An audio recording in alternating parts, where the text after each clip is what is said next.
इस अध्याय में वैशाख मास की अंतिम 3 तिथियों की महत्ता तथा ग्रंथ का उपसंहार बताया गया है। शुद्धदेव जी कहते हैं, राजेंद्र, वैशाख के शुक्ल पक्ष में जो अंतिम 3 त्रयोदशी से लेकर पूर्णिमा तक की तिथियां हैं, वे बड़ी पवित्र और शुभकारक है। उनका नाम पुष्करिणी है। वे सब पापों का क्षय करने वाली है। जो संपूर्ण वैशाख मास में स्नान करने में असमर्थ हो, वह यदि इन 3 तिथियों में भी स्नान करे तो वैशाख मास का पूरा फल पा लेता है। पूर्व काल में वैशाख मास की एकादशी तिथि को शुभ अमृत प्रकट हुआ। द्वादशी को भगवान विष्णु ने उसकी रक्षा की। त्रयोदशी को उन श्रीहरि ने देवताओं को सुधा पान कराया। चतुर्दशी को देव विरोधी दैत्यों का संहार किया और पूर्णिमा के दिन समस्त देवताओं को उनका साम्राज्य प्राप्त हो गया। इसीलिए देवताओं ने संतुष्ट होकर इन 3 तिथियों को वर दिया। वैशाख मास की ये 3 शुभ तिथियां मनुष्य के पापों का नाश करने वाली तथा उन्हें पुत्र पौत्रादि फल देने वाली है। जो मनुष्य इस संपूर्ण मास में स्नान न कर सका हो, वह इन तिथियों में स्नान कर लेने पर पूर्ण फल को ही पाता है। वैशाख मास में लौकिक कामनाओं का नियमन करने पर मनुष्य निश्चय ही भगवान विष्णु का सायुज्य प्राप्त कर लेता है। महीने भर नियम निभाने में असमर्थ मानव यदि उक्त 3 दिन भी कामनाओं का संयम कर सके तो उतने से ही पूर्ण फल को प्राप्त भगवान विष्णु के धाम में आनंद का अनुभव करता है।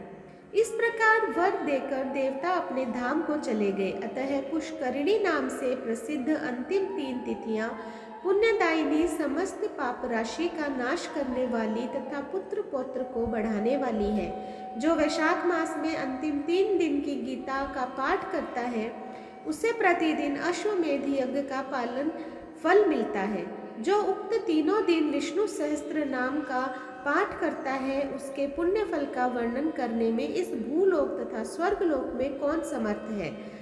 पूर्णिमा को सहस्त्र नामों के द्वारा भगवान मधुसूदन को दूध से नहलाकर मनुष्य पापहीन वैकुंठ धाम में जाता है। वैशाख मास में प्रतिदिन भागवत के आधे या चौथाई श्लोक का पाठ करने वाला मनुष्य ब्रह्म भाव को प्राप्त होता है। जो वैशाख के अंतिम 3 दिनों में भागवत शास्त्र का श्रवण करता है, वह जल से कमल के पत्ते की भांति कभी पापों से लिप्त नहीं होता। उक्त तीनों दिनों में के सेवन से कितने ही मनुष्य ने देवत्व प्राप्त कर लिया, कितने ही सिद्ध हो गए और कितनों ने ब्रह्मत्व पा लिया। ब्रह्म ज्ञान से मुक्त होती है अथवा प्रयाग में मृत्यु होने से या वैशाख मास में नियम पूर्वक प्रातः काल जन्म में स्नान करने से मोक्ष की प्राप्ति होती है। इसीलिए वैशाख के अंतिम 3 दिनों में स्नान, दान और भगवत पूजन आदि अवश्य करना चाहिए। वैशाख मास के उत्तम महात्म्य का पूरा वर्णन रोग शोक से रहित जगदीश्वर भगवान नारायण के सिवा दूसरा कौन कर सकता है। तुम भी वैशाख मास में दान आदि उत्तम कर्म का अनुष्ठान करो, इससे निश्चय ही तुम्हें भोग और मोक्ष की प्राप्ति होगी। इस प्रकार मिथिलापति जनक को उपदेश देकर शुद्धदेव जी ने उनकी अनुमति ले वहां से जाने का विचार किया। तब राजर्षि जनक ने अपने अभ्युदय के लिए उत्तम उत्सव कराया और शुद्धदेव जी को पालकी पर बिठाकर विदा किया। वस्त्र, आभूषण, गौ, भूमि, तिल और सुवर्ण आदि से उनकी पूजा और वंदना करके राजा ने उनकी परिक्रमा की। तत्पश्चात उनसे विदा हो महातेजस्वी एवं परम यशस्वी शुद्धदेव जी संतुष्ट हो प्रसन्नता पूर्वक वहां से अपने स्थान को गए। राजा ने वैशाख धर्म का पालन करके मोक्ष प्राप्त किया। नारद जी कहते हैं, अम्बरीश, यह उत्तम उपाख्यान मैंने तुम्हें सुनाया है, जो कि सब पापों का नाशक तथा संपूर्ण संपत्तियों को देने वाला है। इससे मनुष्य भुक्ति, मुक्ति, ज्ञान एवं मोक्ष प्राप्त करता है। नारद जी का यह वचन सुनकर महायशस्वी राजा अम्बरीश मन ही मन बहुत प्रसन्न हुए। उन्होंने ब्रह्म जगत के व्यापारों से निवृत्त होकर मुनि को साष्टांग प्रणाम किया और अपने संपूर्ण वैभवों से उनकी पूजा की।